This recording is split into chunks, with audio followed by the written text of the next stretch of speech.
Señoras y señores, bienvenidos, muy buenas noches, gracias por acompañarnos. Esto es La Silla Roja, este espacio abierto al diálogo, a la crítica, al análisis, a la reflexión. Sean todos ustedes bienvenidos.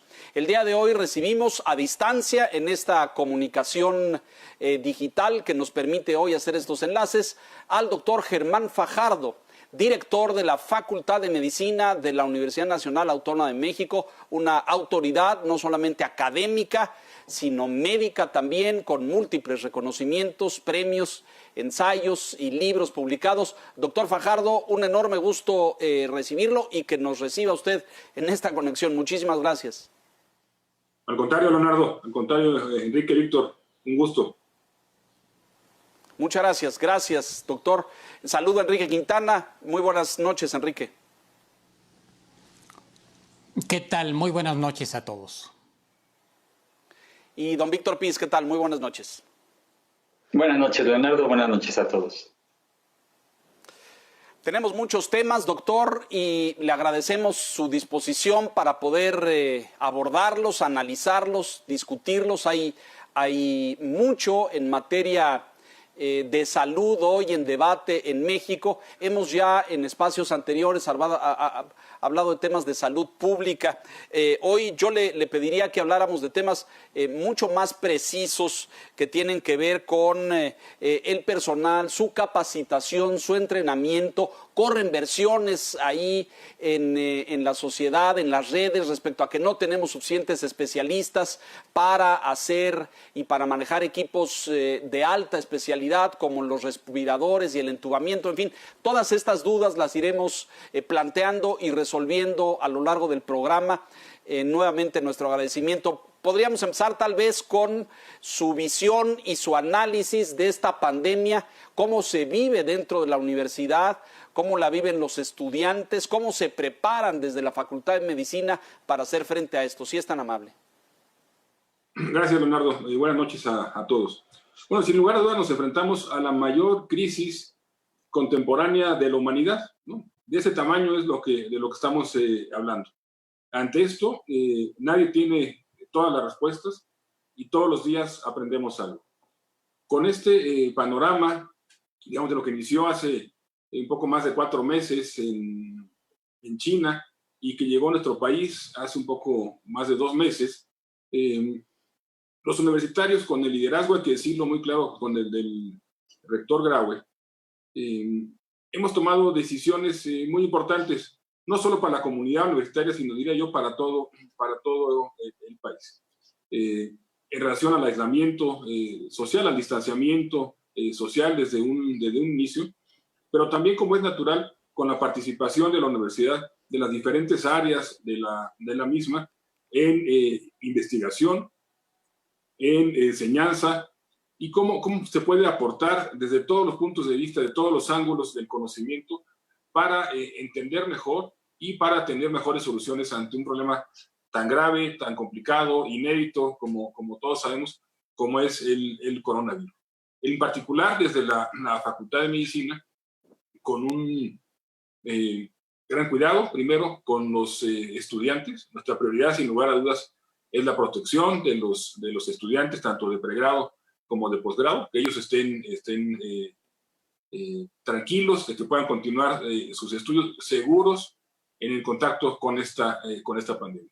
Y por otro lado, que a través de los medios de educación a distancia, de todas las plataformas que existen hoy día disponibles, pues podamos seguir enseñando las diferentes carreras que tiene la facultad, que no solo es medicina, sino es también fisioterapia, es también ciencia forense, es también neurociencias, la licenciatura en investigación biomédica básica y el programa de estudios combinados en medicina, donde cada uno tiene sus particularidades y donde cada uno está aportando algo para salir lo más pronto posible de esta pandemia.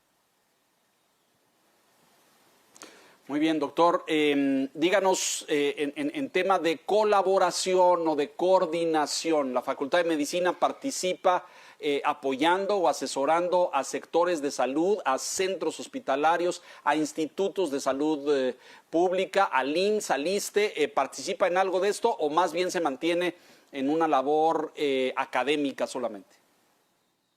Bueno, como asesoría como tal, No, pero tenemos contacto permanente y yo diría una muy buena relación con la gente de todas las instituciones de salud. Desde el punto de vista, por supuesto, educativo, desde el punto de vista de investigación, pero también desde el punto de vista de cómo podemos participar, cómo podemos ayudar a mejorar la atención médica en un problema tan grave como el que estamos viendo, con diferentes tipos, digamos, de soluciones o diferentes tipos de ayuda a la sociedad. Como tenemos, por ejemplo, un call center para estar cerca de la sociedad, para todos aquellos que quieran información, que tengan preguntas sobre el COVID, sobre este pandemia, los ayudamos a resolverla a través de este call center. El próximo lunes pondremos un chat center. Ahora a la gente más joven le gusta más escribir que hablar también con este fin. Tenemos varias páginas. Abrimos una página muy importante de educación en salud, no solo de COVID, sino de educación en salud, dirigida al público en general, dirigida a profesionales de la salud y dirigida también a estudiantes de medicina. Y de esta manera colaboramos todos los días, digamos, con las diferentes instituciones, particularmente también con los centros de capacitación, de educación a distancia, en temas particulares como es justamente el COVID. Hay muchos cursos, digamos, mucha información a través de las redes, a través de los medios de comunicación, y hemos tratado de agruparlos todos y poner a disposición de todo el gremio, de todos los estudiantes, de todos los residentes, de médicos y enfermeras, la posibilidad de actualización sobre temas en general, pero particularmente sobre COVID. Enrique Quintana, por favor. Doctor, ¿cuál es su impresión de la disponibilidad de personal calificado que tenemos en México? Me sorprendió cuando hace unos días el Instituto Mexicano del Seguro Social hizo una convocatoria para que se ocuparan plazas que temporalmente iban a desocuparse. Vimos las filas interminables que se formaron de gente aspirando a integrarse, así fuera de manera temporal, transitoria, al Seguro Social. Pero a veces sucede, hemos visto que tenemos abundancia de profesionales, pero escasez de especialistas, de gente que sea la apropiada, que tenga el conocimiento y la experiencia necesarios para atender a los enfermos en esta coyuntura. ¿Cuál es su impresión a ese respecto? Es una pregunta muy, muy importante y de la mayor trascendencia.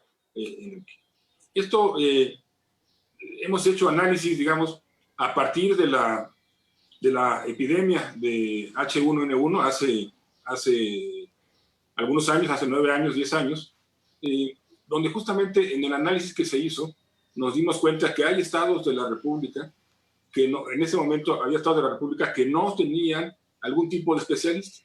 Por ejemplo, no había un neumólogo en varios estados del sureste de la República. No había pediatras de cierto tipo en Baja California Sur. Si vemos el número general, digamos, el número que tenemos de médicos en el país, más o menos tenemos unos 2.4 por mil habitantes. Es abajo de lo que tiene la OCDE, digamos, como promedio, que no significa que sea bueno ni malo, sino es como un promedio nada más de todos los países de la organización. Lo que tenemos también es una muy mala distribución de los mismos. Si vemos la Ciudad de México, pues tenemos número suficiente, adecuado, digamos, de médicos y médicos especialistas. Sin embargo, si vemos algunas entidades en el interior del país, pues nos vamos a dar cuenta que nos hace falta diversos especialistas y también en muchos casos médicos generales. Más o menos en el país tenemos alrededor de una formación cada año de 15,000 médicos por año. Esto significa que tenemos, para hacer una especialidad en nuestro país, se requiere presentar el examen nacional de residencia desde hace más de 40 años. Y ese examen con los acumulados, digamos, con los médicos que han ido saliendo en años anteriores, lo presentan alrededor de 40,000, un poco más de 40,000. Y concursan por algo así como por 8,500 plazas, 9,000 plazas. Esto significa que se quedan sin hacer una especialidad cada año 30,000 médicos. Y esto se ha planteado, se ha discutido en muchos foros y de muchas maneras. ¿Cuál es el número de médicos que debemos de tener de las diferentes especialidades? Y no solo el número, sino cuál es la distribución que deben de tener a lo largo y ancho del país. Y esto nos lleva a que no existen en las diferentes instituciones, y no es un problema nuevo, es un problema bastante viejo, diría yo, no existen los incentivos para que los médicos se arraiguen o permanezcan o se vayan a diferentes entidades de la República Mexicana, porque no se cuenta con la parte, digamos, que envuelve socialmente para que se desarrolle su esposo o su esposa, para que se desarrollen sus hijos, para que tengan educación, o para que tengan empleo, también la contraparte, o pueden desarrollarse desde el punto de vista privado. Entonces, dando respuesta puntual a tu pregunta, yo diría que en general para el sistema de salud tenemos el número suficiente de médicos. Para lo que viene en los próximos días, digamos, que requerimos más, no solo más equipo, no solo más camas de hospital, no solo más ventiladores, sino también más médicos.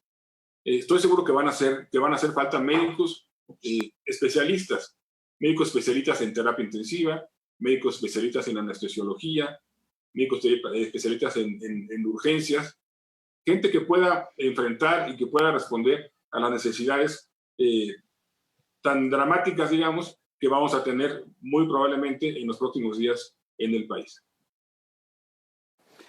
Preciso sobre esto, doctor, muy importante lo que está diciendo. Entonces, no tenemos suficientes para esta crisis, digamos, en estas áreas de especialidad. Tenemos información de infectólogos y de expertos en virus, en virólogos, que dicen que el tema de los respiradores artificiales y de estos ventiladores, estos aparatos de asistencia respiratoria, requieren de un especialista. No es un tema que pueda hacer un enfermero, una enfermera, es un tema de un anestesiólogo, que es un médico pues de alta especialidad. ¿Esto es correcto, doctor? Es correcto. El uso de un ventilador requiere del manejo de un especialista. No es que se pueda dar un curso, digamos, rápido, ¿no? En una semana o 2 semanas, de cómo se funciona, cómo se maneja un ventilador, ¿no? Requiere de un conocimiento de la fisiología pulmonar, de la patología pulmonar, más en estos casos donde está afectado justamente el sistema respiratorio del paciente, y técnicamente del equipo, técnicamente del aparato, donde se controlan presiones, donde se controlan volúmenes, donde esto va cambiando en el transcurso del día. Sí requiere del manejo experto, del manejo de un experto de ventiladores. No es de un curso de capacitación. A ver, pero entonces, doctor, nada más para terminar con esto y darle paso a don Víctor Piz, pero estamos trayendo, según cifras, bueno, que nunca son coincidentes, las de la Secretaría de Salud son unas, las del doctor López-Gatell son otras, las del canciller Ebrard son otras, entre 4, 5 o 7 mil respiradores que estamos pidiendo al extranjero, unos a China, etcétera. Vamos a llegar con ese equipo aquí, ¿y quién nos va a operar, doctor? Bueno, el equipo no va a llegar todo de un día para otro, ¿no? El equipo va a ir llegando paulatinamente. Supongo yo que la petición del equipo está hecha en base a las necesidades y a las posibilidades de cada una de las instituciones. Sería ilógico que se pidieran ventiladores donde no va a haber quien los maneje, ¿no? Es probable, digamos, o supongo yo, que lo han de haber estudiado perfectamente para saber cuántos ventiladores, en qué departamentos, en qué servicios. Lo que sí se puede hacer, digamos, es tratar de contratar, ¿no? de un poco lo que decía Enrique hace rato, a la gente que ya salió, a la gente que está por terminar una especialidad en cualquiera de estas que ya dijimos, que se puedan incorporar rápidamente, como seguramente lo están haciendo, anestesiólogos, intensivistas, neumólogos, urgenciólogos, para el manejo de estos nuevos ventiladores. Habría que revisar, como tú bien dices, la cifra, a qué hospitales están dirigidos y quién los va a operar. Porque algo importante también es, si tuviéramos el número suficiente, digamos, de médicas o de médicos que los van a operar, conocemos por la experiencia en el mundo que justamente los médicos y las médicas se enferman, ¿no? A pesar de todas las medidas de cuidado que se tengan, se enferman. Entonces también vamos a tener una disminución del personal de salud producto de la propia infección, que aunque bien pueden estar asintomáticos, tienen que ser recluidos durante 14 días. Claro. Muy importante este punto. Víctor Piz, por favor. Sí, gracias, Leonardo. Doctor Fajardo, el principal grupo de riesgo ante el COVID-19 pues son pacientes con enfermedades crónico-degenerativas, ¿no? Como diabetes, hipertensión y obesidad. Y en esos padecimientos tenemos un reto grande, ¿no? Es clave, hablando de educación, que nos hace falta educación para la salud en México. Sin lugar a dudas, Héctor. Es un tema sumamente importante y que es un mensaje que hay que transmitirle a la población. Tenemos millones de pacientes diabéticos, tenemos millones de pacientes hipertensos, gente con comorbilidades varias, digamos, alrededor del país, al interior del país, que los hacen junto con la edad, digamos, de acuerdo a estadísticas mundiales, más vulnerables a que puedan no solo padecer la enfermedad, sino fallecer o ponerse en riesgo de manera muy importante por el coronavirus. Entonces, ciertamente nos hace falta estar muy cerca de la población con estos factores de riesgo, no solo que no salgan de sus casas, sino además que puedan ellos continuar su tratamiento, cualquiera que este sea, que puedan ellos continuarlo de manera efectiva. Sé que varias instituciones han puesto en marcha o ha crecido, digamos, los programas de reabastecimiento de medicamentos, que la gente ya no vaya por un mes, sino que vaya por 3 meses de medicamento de una sola vez. Y es muy importante que lo hagan y que se cuiden. Y es muy importante también en esta educación de la que tú hablas, no solo de que tomen el medicamento, sino que tengan el máximo posible de vida saludable. A veces al estar encerrados, ¿no? Al estar confinados a unas habitaciones, a poco espacio, pues nos movemos poco. Hay que invitar a la gente a que haga ejercicio. Hay varias maneras de hacer esto. Hay varios tutoriales de moverse, de activarse, porque si juntamos que se puede descontrolar un paciente diabético, un paciente hipertenso, y además se le agrega la infección, pues las posibilidades de que no se tenga éxito en su tratamiento, pues aumentan. Déjenos hacer una pausa, doctor. Tenemos muchos temas en la canastilla pendientes. Vamos a mensajes. Estamos hablando con el doctor Germán Fajardo, director de la Facultad de Medicina de la UNAM. Mensajes, regresamos enseguida.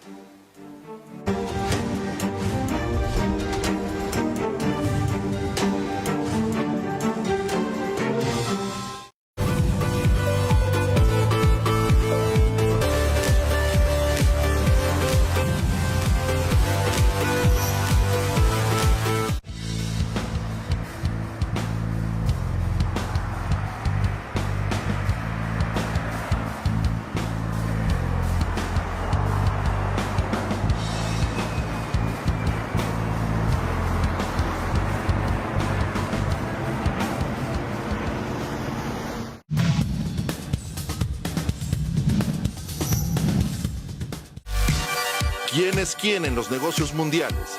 Y todo lo que debes saber para la toma de decisiones financieras. Bloomberg Surveillance. Lunes a viernes, 3 de la mañana. El financiero Bloomberg. Información con poder.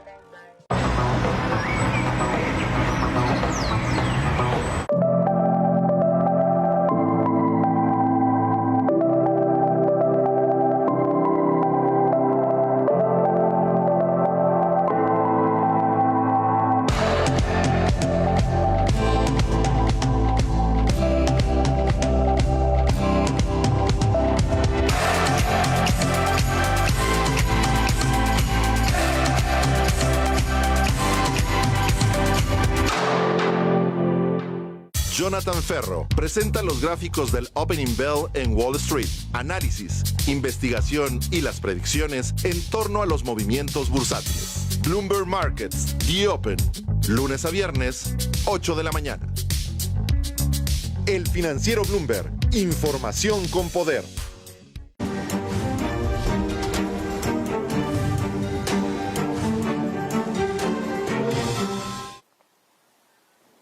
Gracias por continuar con nosotros, con el doctor Germán Fajardo, director de la Facultad de Medicina de la UNAM. Doctor, se habla de intercambio de servicios entre hospitales y donde me parece ustedes han jugado un papel de enlace o de coordinación. ¿Qué nos puede decir de esto? Bueno, creo que es un tema sumamente importante, esto que se anunció el domingo o el lunes pasado por el propio presidente de la República, con un trabajo, a mi juicio, muy grande, muy bueno del canciller Ebrard, de parte también de la Asociación de Hospitales Privados y de Funsalud. Creo que estos tres actores han sido básicos para poder tener este acuerdo. Debo decir que este acuerdo de intercambio de servicios no es algo nuevo, es algo que se ha hecho durante muchos años, es algo que se hace mucho a nivel local entre las delegaciones del Instituto Mexicano de Seguro Social para diferentes motivos, para hemodiálisis, para tomografías, para resonancias, para PET, es algo que se hace frecuentemente y que se fija un precio. Y se firmó un primer acuerdo de intercambio de servicios entre instituciones, incluyendo los privados, hace algunos años, en el 2012, que incluso vino la directora general de la Organización Mundial de la Salud, Margaret Chan, en su momento, para el intercambio de servicios en el estado de Baja California Sur, que opera con mucha fluidez. Debo decir también que el desaparecido Seguro Popular también te daba los mecanismos para hacer estos intercambios. El propio Seguro Popular tenía las vías para poder lograr estos intercambios de servicio con los hospitales privados, con las instituciones sociales, no necesariamente públicas. Y tenían, a mi juicio, una ventaja, que las instituciones se acreditaban. Las intervenciones que se querían realizar en alguna entidad, en algún espacio, eran acreditadas por la propia Secretaría de Salud. Esto garantizaba la calidad de las mismas. El acuerdo que se firmó ahora tiene, ya dijimos que es, a mi juicio, muy bueno. Es como si se pueden poner de acuerdo el gobierno con la parte privada, con un fin común, con algo tan importante como es una pandemia, como esta emergencia que estamos viviendo.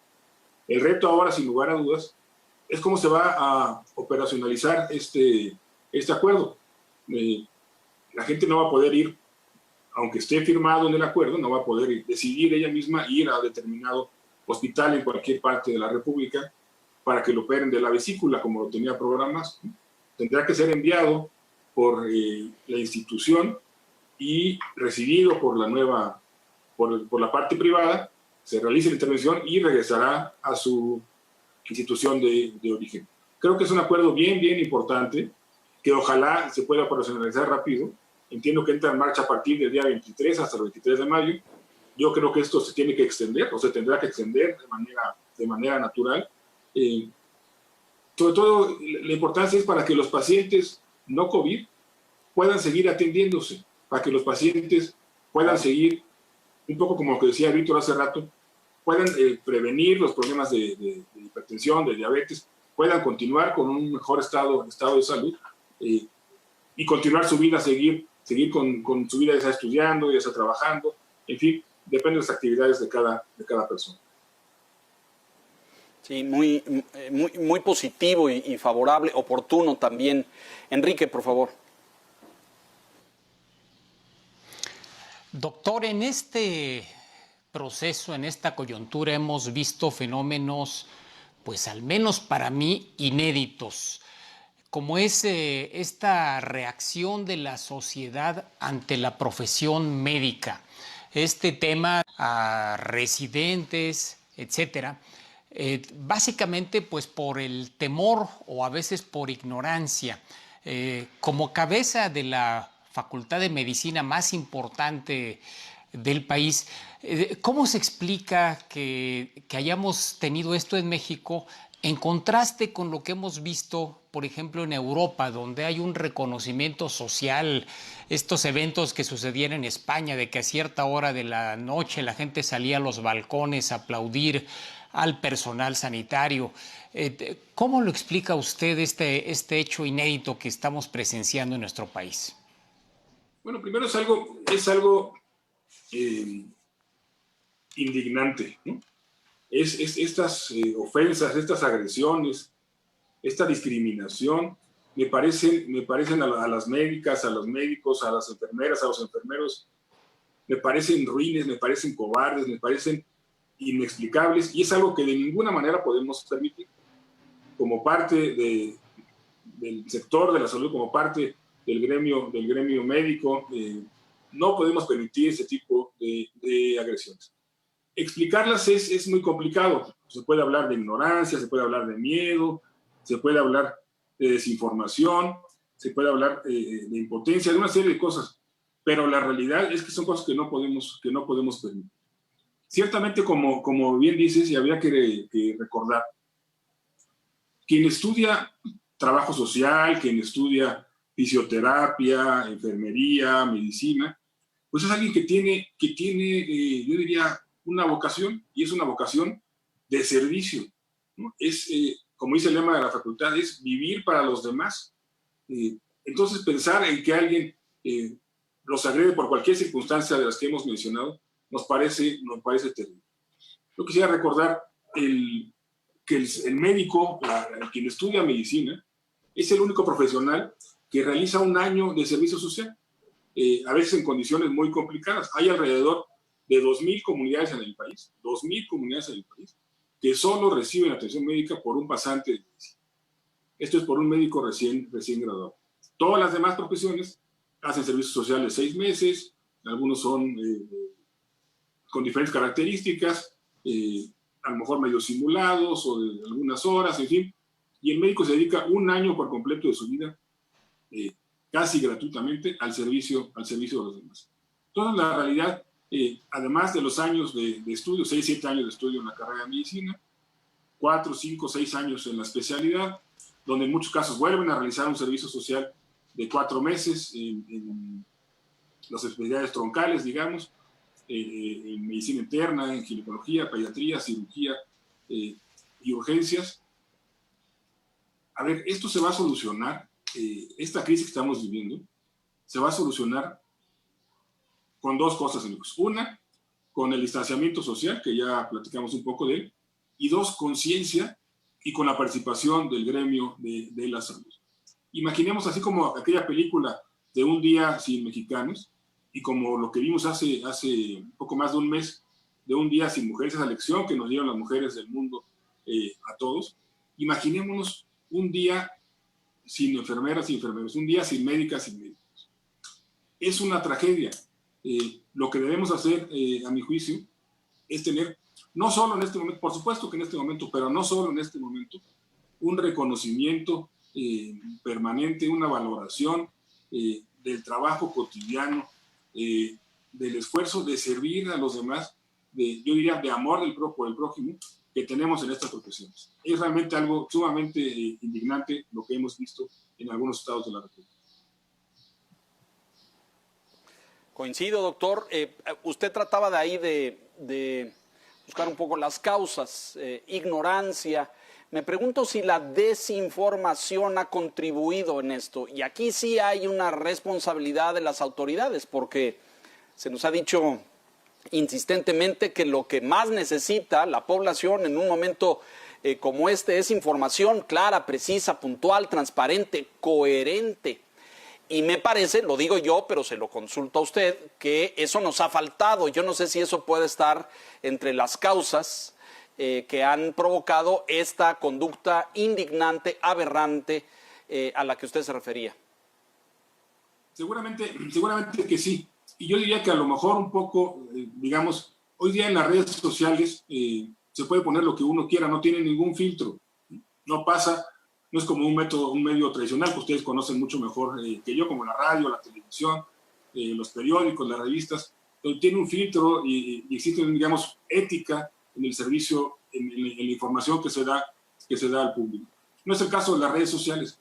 Y esa desinformación, el pensar que alguien porque viene del hospital y va a hacer un transporte público venga contaminado o que nos pueda contaminar, es algo totalmente indignante y totalmente falso. Ciertamente, entonces, la falta de información puede ser uno de los factores que solo se combate con eventos como este, con situaciones como esta, con información veraz, de decir a la gente, hay que no solo aplaudir, sino reconocer a todos los que son parte del sector salud, porque los momentos más complicados están al frente en la batalla, poniendo en muchos casos su propia vida en riesgo. Así que habrá que combatirlo, esta desinformación, con información veraz. Totalmente de acuerdo. Víctor Pins, por favor.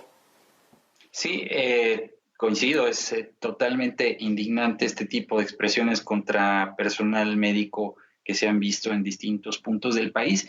Y esto me lleva a una idea, ya lo planteaba el doctor previamente, el personal médico también se infecta, también se enferma, ha habido brotes de contagio de médicos, enfermeras, en hospitales, por ejemplo, el caso muy sonado de Monclova, el de Tijuana, en algunos municipios del Estado de México. Y lo que hemos visto también, doctor, son estas protestas, estas manifestaciones de personal médico, de personal sanitario, pues afuera de distintos hospitales, porque no se sienten con la protección adecuada, sienten que les falta equipamiento médico, cubrebocas, batas, en fin, y me parece natural y normal que lo hagan, pero esto también exhibe pues debilidades del sistema de salud público que tenemos en México, ¿no? Bueno, esto que es de la mayor importancia también. Las manifestaciones de los diferentes sectores, digamos, en las diferentes instituciones de salud, no han sido porque no quieren trabajar, no han sido por ninguna circunstancia, han sido porque quieren hacer su trabajo con la protección necesaria. Y creo que esto es lo importante. Y a lo mejor aquí lo que nos ha faltado es la Organización Mundial de la Salud ha dado guías bien claras de quién necesita y qué necesita un personal de la salud cuando presta un servicio. Yo tengo la impresión de que los que están prestando servicios en urgencias, en terapias intensivas, las enfermeras, enfermeros, los médicos, tienen la protección suficiente.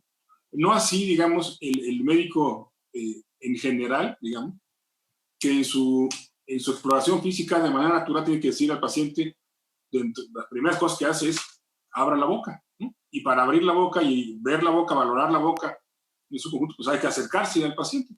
Y de manera natural, pues el paciente emite gotitas de saliva y puede eso contaminar al médico. Yo creo que hay que seguir muy bien las guías de la Organización Mundial de la Salud. Yo creo que con el uso de caretas, con el uso de cubrebocas, con el uso de guantes, no toda la protección que se utiliza en el caso de los pacientes hospitalizados en terapia intensiva, pacientes graves, ¿no? Con situaciones relativamente sencillas como son guantes, como son cubrebocas, las caretas, la propia bata, tendremos la posibilidad de que sigan atendiendo a los pacientes no COVID, pero que al final no sabemos si pueden estar contaminados o no. Y el paciente también se va a sentir más seguro de que el médico tenga un cubrebocas, de que el médico tenga un guante, porque al final también lo puede contaminar de manera, digamos, en el mismo contacto en la exploración física.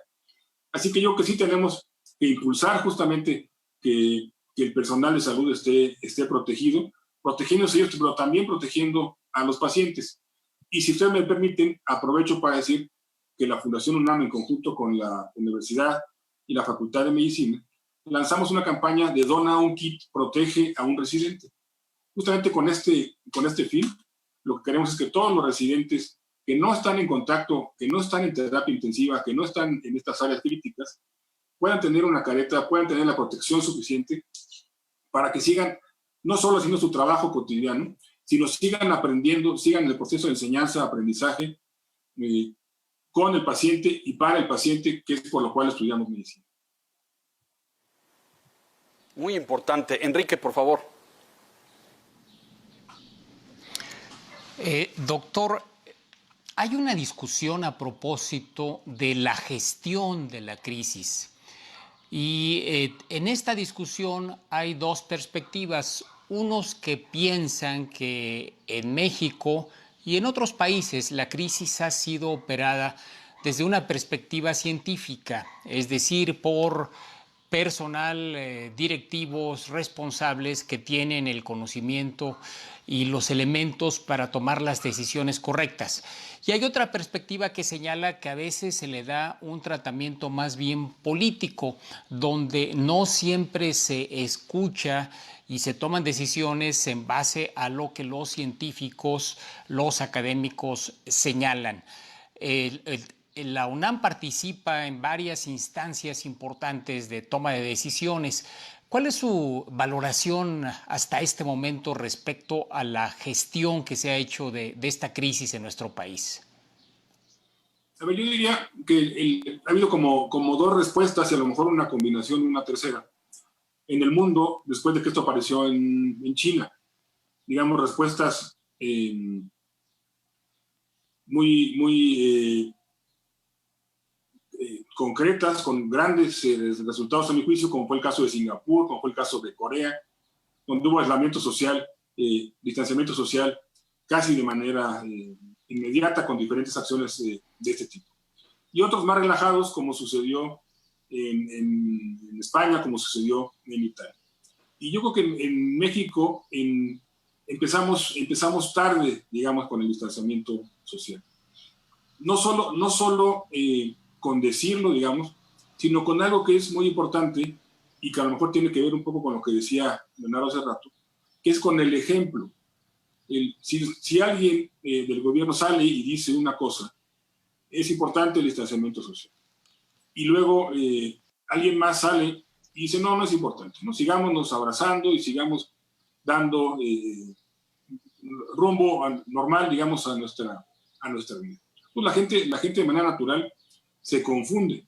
Aquí la voz de la universidad ha sido escuchada en el Consejo de Salubridad General a través del señor rector, donde justamente ha dicho que es importante, que era a nuestro juicio más importante hace unas semanas, probablemente un mes, de tomar decisiones en conjunto, ¿no? Te dicen, no salgas, pero pues sí puedes salir si es muy importante. Y uno ve, y cuando llegas a salir, ves que hay gente en las calles, que hay gente en los diferentes transportes, hay como una laxitud, los estados han tomado, algunos estados algunas acciones, otros no han tomado otras. Digamos que en muchos sentidos cada quien ha hecho lo que ha querido, como que ha faltado una decisión de decir vamos a hacer esto como país en su conjunto. Las universidades pararon unas un día, otras pararon una semana después, la SEP dijo que eran vacaciones, que se adelantaban las vacaciones. En fin, yo creo que sí ha faltado que el Consejo de Salubridad General nos dé las indicaciones precisas para todos los mexicanos, y no solo las dé, sino las pongamos en práctica desde el máximo nivel de este país. Una carencia de directriz en ese sentido muy penoso. Y ahora el Consejo General de Salubridad lo encabeza pues un político, ni siquiera un médico, ¿no? Con una perspectiva clínica, hospitalaria, académica de salud. Déjenos hacer una pausa, vamos a hacer vamos a mensajes y regresamos enseguida, si nos permite, doctor, por favor.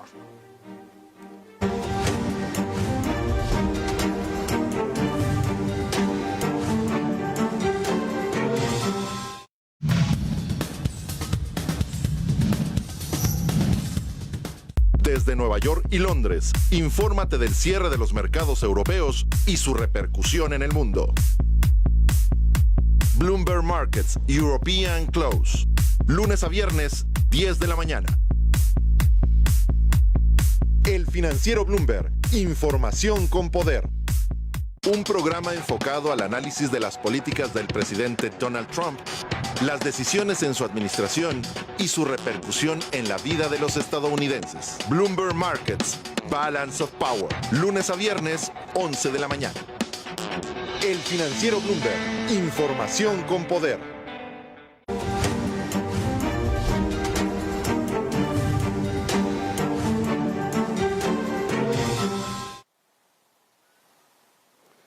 Estamos de regreso en la silla roja con el doctor Fajardo, la recta final.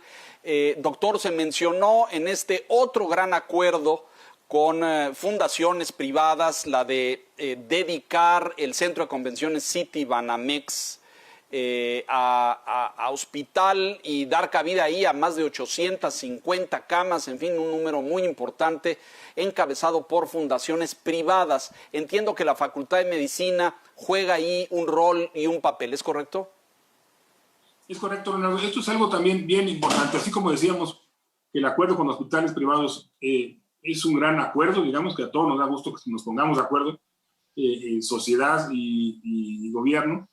Este incluye el liderazgo, la participación de la Fundación Slim, de la Fundación Carlos Slim, de la Fundación CIE y la participación, por supuesto, de la Ciudad de México, desde la propia jefa de gobierno, desde la propia secretaria de Salud y la secretaria de Educación y Desarrollo y la Facultad de Medicina. Tenemos, yo diría, unas 5 o 6 semanas en este tema, y esta justamente se dio a conocer. Es importante que esta unidad hospitalaria va a ser solo para pacientes infectados con COVID, y será un hospital para pacientes referidos.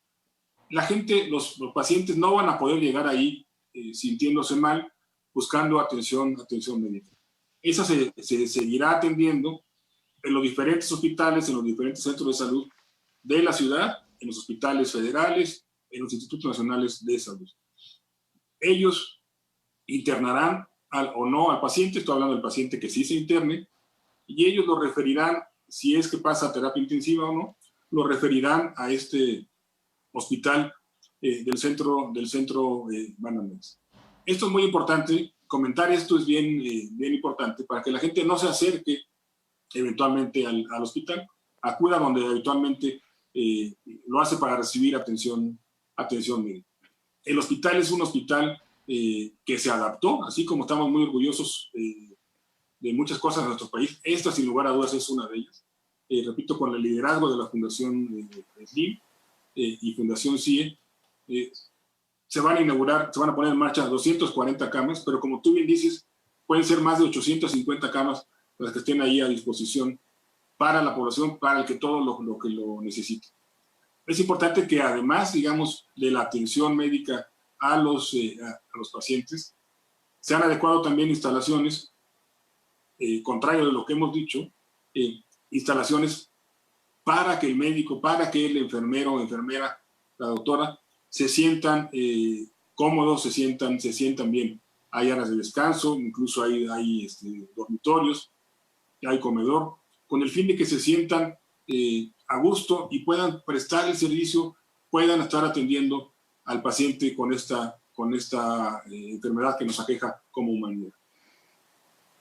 Entonces, doctor, para precisar, ¿llegan ahí referidos o trasladados desde otros centros hospitalarios? Ahí no habrá atención al público abierta para que ningún paciente llegue directamente, sino que llegan solamente los pacientes que vengan referidos o donde ya no hayan cabido o no les hayan podido brindar el servicio en otra institución, ¿es correcto?